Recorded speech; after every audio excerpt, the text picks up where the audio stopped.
Middle ઈસ્ટમાં વધી રહેલા તણાવની અસર હવે આપણા ગુજરાતના ગામડાઓ સુધી પહોંચી ચૂકી છે, કેમ કે ડીઝલની અછત હવે ખેડૂતો પરેશાન છે। પેટ્રોલ ડીઝલના ભાવવધારા વચ્ચે હવે રાજ્યમાં ડીઝલની અછતના આક્ષેપો થઈ રહ્યા છે। સૌથી વધુ પરેશાન અન્નદાતા છે। ખેડૂતોને સમયસર ડીઝલ ન મળતા જ ખેતીકામ અટવાઈ રહ્યું છે। રાજ્યના અનેક જિલ્લાઓમાં પેટ્રોલ પંપ પર ખેડૂતોની લાંબી લાઈનો છે। શું થઈ રહ્યું છે આવો જોઈએ, જાણીએ, સમજીએ।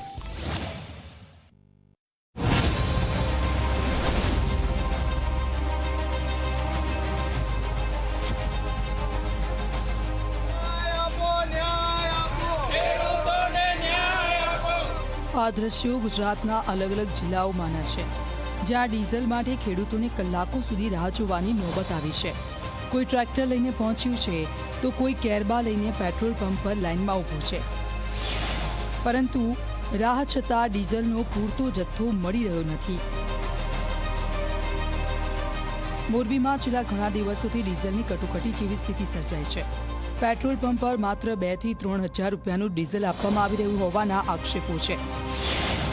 ડીઝલની અછતથી સિરામિક ઉદ્યોગો સાથે ખેડૂતો પણ મુશ્કેલીમાં મુકાયા છે। કંપની તરફથી જે જથ્થો અમને આપવામાં આવે એ મુજબ ખેડૂતોને બધાને અમે 2000 અત્યારે આપી છીએ। એક બાજુ ટ્રેક્ટર ચાલુ છે, એક બાજુ ખેડૂતોના કેરબા ચાલુ છે। જે મુજબ જથ્થો અમને ફાળવે એ મુજબ અમે બધાને અમારાથી બેસ્ટ પોસિબલ ટ્રાય કરીને જથ્થો પૂરો પાડવાની કોશિશ કરી છે, અને જ્યાં સુધી ડીઝલ છે ત્યાં સુધી અમે આપી જ છીએ બધાને। જૂનાગઢમાં તો ખેડૂતોનો રોષ રસ્તા પર જોવા મળ્યો। જેતપુર સોમનાથ હાઈવે પર ગળુ ગામ પાસે પેટ્રોલ પંપ પર ડીઝલ ખૂટી જતા ખેડૂતોએ ચક્કાજામ કર્યો। 2 કિલોમીટરથી વધુ લાંબી વાહનોની કતારો લાગી ગઈ। ટ્રક, બસ અને ખાનગી વાહનો ટ્રાફિક જામમાં ફસાઈ ગયા। 2000 ના ડીઝલે મારે પોતાને 10 કિલોમીટર વાળી ખેતી છે, 10 લીટર તો જઈને આવું એના થઈ રહે, તો મારે ખેડ શું કરવું એમ? એટલે ઉપરથી તમે ડીઝલ વધારે આપો તો પેટ્રોલ પંપ વાળા ડીઝલ ખેડૂને વધારે આપે। પેટ્રોલ પંપ વાળા ડીઝલ તે નો ડાઉન જે સંભાવે બધાને જેટલું મળે એટલું ભાગ્ય પડતું દે જ છે, પણ 2000 ના ડીઝલે ખેડૂને કંઈ થાય નહીં અત્યારે। અને ખેડૂત જો બરબાદ થાય ને તો સરકારને પણ અઘરું પડી જાય। ભલે અત્યારે જે તમે ગણો છે, સરકારને ખેડૂને તમે ડીઝલ દો। અમરેલી જિલ્લાના રાજુલા સાવરકુંડલા રોડ પર પણ ડીઝલ ન મળતા ખેડૂતોએ ટ્રેક્ટર આડા મૂકીને વિરોધ નોંધાવ્યો। તો વાવ-થરાદમાં ધરણીધર પેટ્રોલ પંપ પર ડીઝલ માટે ભારે ભીડ અને ટ્રાફિક જામ જેવા દ્રશ્યો સર્જાયા। ડીઝલ પંપે 3000 નું ડીઝલ આપે છે, ખેડૂતને કરવું શું એમ? અને બીજા નંબરમાં કે સવારે 4 વાગ્યાના 2 વાગ્યાના ઊભા છે, 4 વાગ્યાના બીજા ઊભા છે। અમે તો 2 વાગ્યાના ઊભા છીએ તોય વારો નથી આવતો, અને માણસો આડા 5 10 ટ્રેક્ટર નાખે આડા વચ્ચે।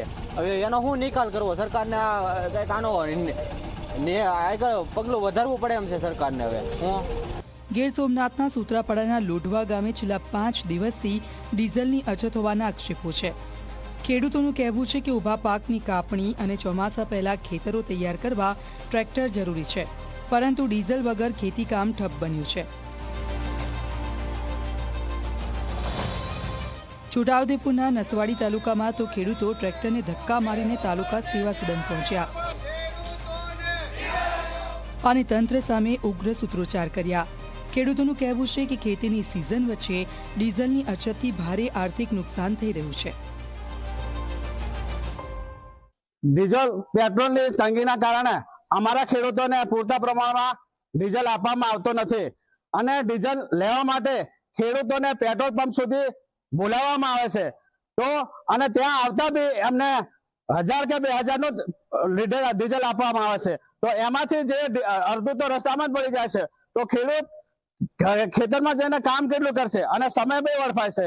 તો આ તબક્કે મારે એ કહેવું છે કે નાની મોટી તકલીફો આવ્યા કરશે તો સરકારની જવાબદારી છે કે ખેડૂતોને પૂરતા પ્રમાણમાં ડીઝલ મળવું જોઈએ। ડીઝલની અછતનો મુદ્દો હવે રાજ્ય સરકાર સુધી પહોંચ્યો છે। કેબિનેટ બેઠકમાં પણ આ મુદ્દે ચર્ચા થઈ। રાજ્ય સરકારના સહપ્રવક્તા અને કૃષિમંત્રી જીતુ વાઘાણીએ કહ્યું કે કેટલીક ફરિયાદો મળી છે, લોકોને મુશ્કેલી ન પડે તે માટે મુખ્ય સચિવને મુખ્યમંત્રીએ સૂચના આપી છે અને અફવાઓથી દૂર રહી જરૂરિયાત મુજબ જ ઉપયોગ કરવાની અપીલ કરી છે। પેટ્રોલ ડીઝલની પણ ચર્ચા થઈ છે।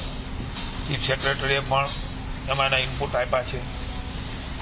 એનું મોનિટરિંગ પણ થઈ રહ્યું છે. જ્યાં જ્યાં મુશ્કેલીને સમસ્યા જણાય ત્યાં તુરત જ પેટ્રોલ ડીઝલ પહોંચાડવાની વ્યવસ્થાઓ પણ કરી છે. કેટલીક ફરિયાદો અને કેટલીક બાબતો મળી છે ત્યારે એનું પણ મોનિટરિંગ કરીને લોકોને તકલીફ ન પડે એના માટે માનનીય મુખ્યમંત્રીશ્રીએ ચીફ સેક્રેટરીને આદેશ કર્યો છે અને એ પ્રમાણેની વ્યવસ્થાઓ લોકોને મુશ્કેલી ન પડે પણ લોકો અકળાયા વગર જેટલી જરૂરિયાત છે એટલો ઉપયોગ કરીએ.